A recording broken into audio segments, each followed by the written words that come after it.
Okay, lesson number 3. So what we've looked at right now is we've factored binomials. So we've done things like I've got 2x squared plus 5x, and we factored, not 5x, 10x.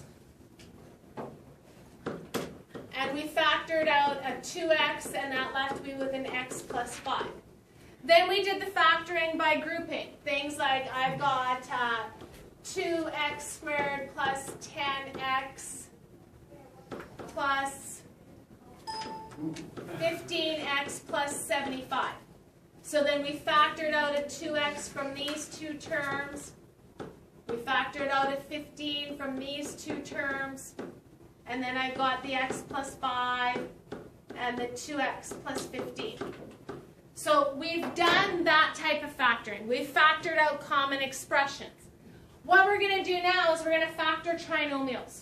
So we're going to take a trinomial of x squared plus bx plus c. So something like x squared, well, what is this? X squared plus what? 6x.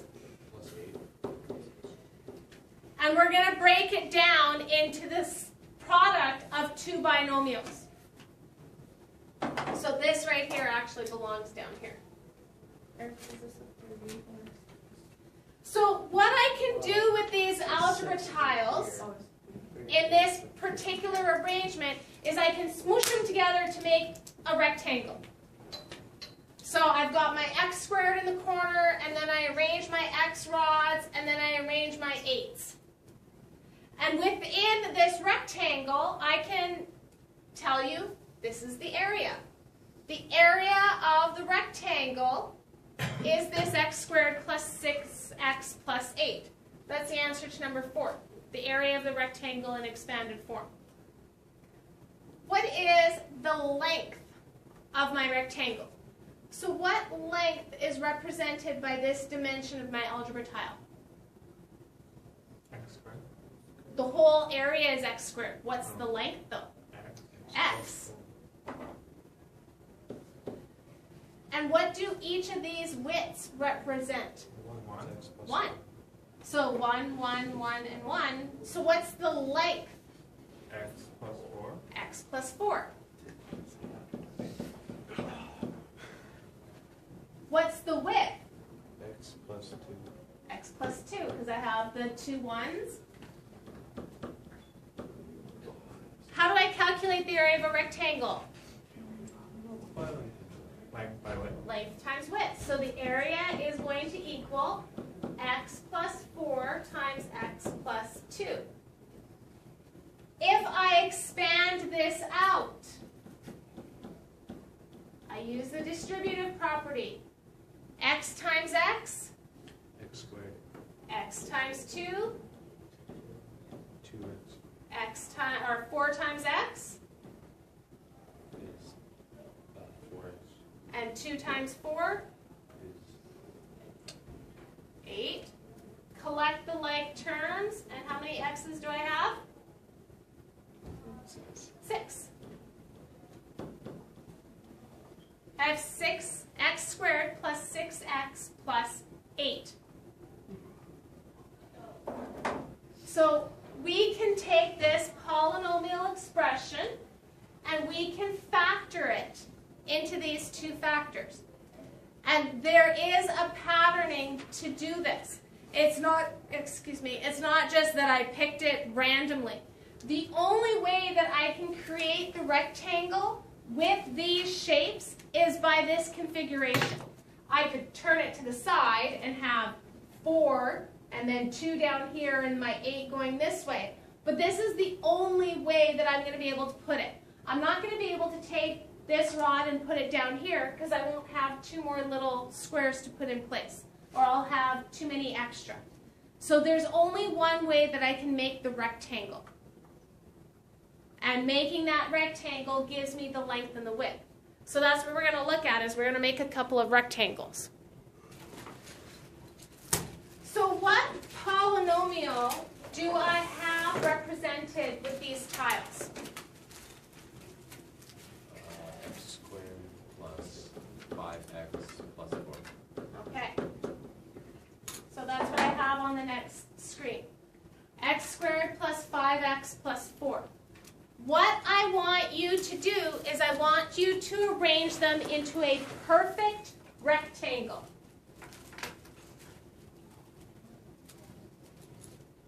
My fingers were just small. What did you start off with? Which tile did you position first? Big one. The big one, okay.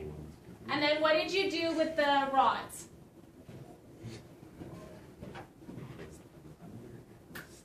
Did you just start kind of guessing and checking? Put a rod here, put a rod here. What do I know that I have to do? Have 4 rods. Hopefully I see that I need to have one of these rods going up, because then I can put the 2 ones. Now I have a rectangular shape. Add in another rod, add in another one. And then if I add in another rod, I have to add in another one. So in order to have a situation where I have these little guys, I have to make sure I have rods pointing in both directions. That's the only way that I'm going to be able to do that. Okay, so let's go back to this page. So if we arrange this into a rectangle, we're going to sketch what our rectangle looked like. So we have the big square, and then we had 4 rods going in one direction and 1 rod going in the other. Yeah. So it doesn't matter how you do that. If you want, you can show 1 rod going this way, and then 4 going that way. I should be trying to make these consistent in their width.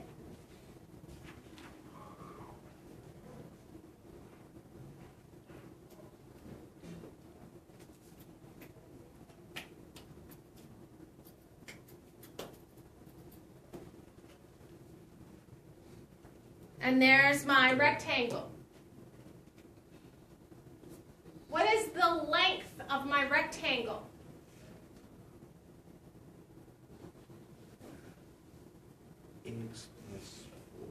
X plus 4. This is an X, and these are all 1s.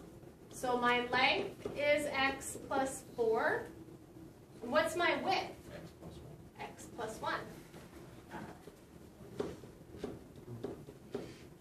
So the polynomial in factored form, this x squared plus 5x plus 4, when I write it in factored form, will become x plus 4 times x plus 1. Area equals length times width.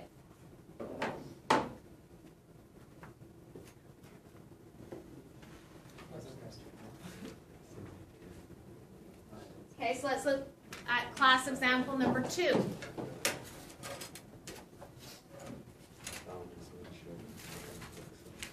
I'm going to check this out. This time we have positives and negatives. So what polynomial expression is represented by these tiles? X squared.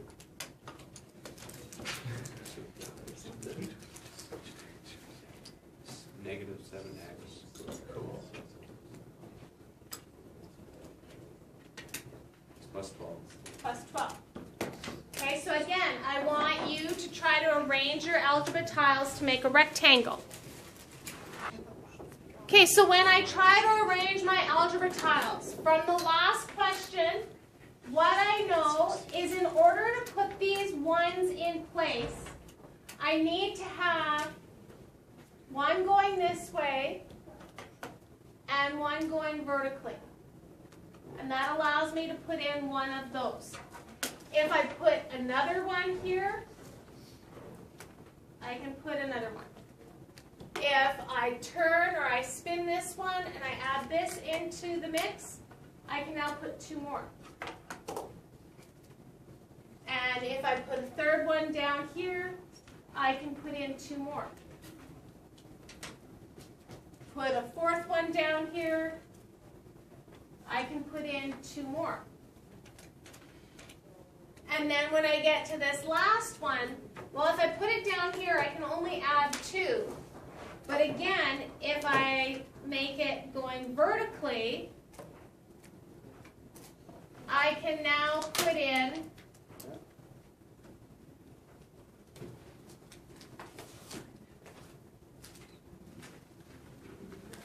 all four. And now you have a perfect rectangle. So sketch that rectangle out in the space provided.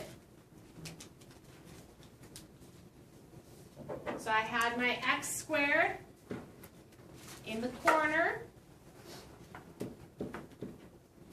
And then I had 3 x's going in one direction.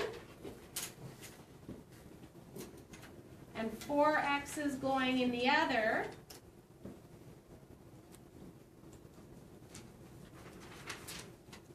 Which then gave me my 12 below.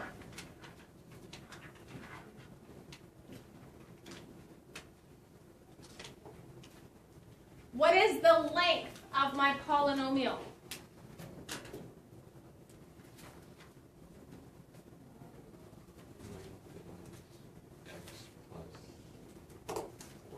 X plus 4. What's the width? X plus 3. So this polynomial, x squared minus 7x plus 12, in factor form becomes x plus 4 and x plus 3. So your homework is I want you to do questions number 2 and 3. You can take the algebra tiles home if you want, but they need to be returned back to me. Go back to this. What is the length? Not x plus 4. Because in this, these were all shaded. Oh, it's X plus. Just subtract row. It's negative X. So it's x minus 4 and 3. x minus 3. Yeah, I thought pure, right? I thought it didn't seem right, but I'm not going to say I anything. thought colored in one was positive. Pardon? I thought colored in one was positive. Yeah. It depends what you declare at the beginning. And I think at the beginning of your book, where did we have algebra tiles last time? It defined what the open ones are negative, the colored ones are positive. Negative X.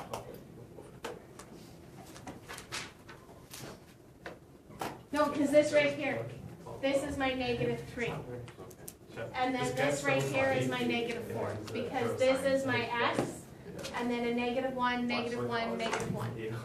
Okay, so I'm not reading it from this end, I'm reading it from this end. Okay. Okay? Makes sense. There we go.